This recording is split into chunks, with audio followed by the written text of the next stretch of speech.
Vás poprosiť, váš problém je, že povedzte mi aspoň 3 slovenské dediny, kde je takáto veľká majorita slovenská vo Vojvodine. Boli ste tam osobne? Ja som bola v Srbsku. Nie teraz, ale v minulosti Výborne. som bola v Povedzte Srbsku, mi 3 napríklad dediny. v Kovačici, 3 názvy. Bazove a tak ďalej. Výborne, super. Takže už máme aspoň 3. Čo je veľmi dôležité, že vtedy ste registrovali niečo?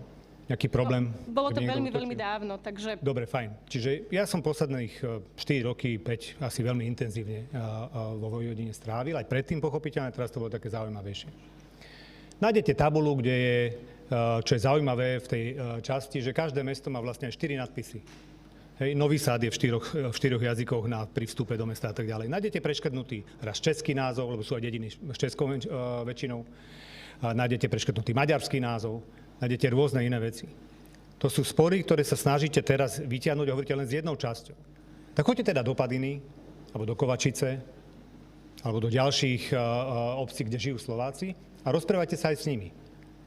Ja som hovoril s viacerými teraz a jediné, čo som z toho rozhovoru cítil, bolo, že plus minus v nejakom pomere, neviem odhadnúť, či tretina na 2/3, polovička na polovičku, alebo tretina na 2/3 na opačnú stranu, majú iný politický názor.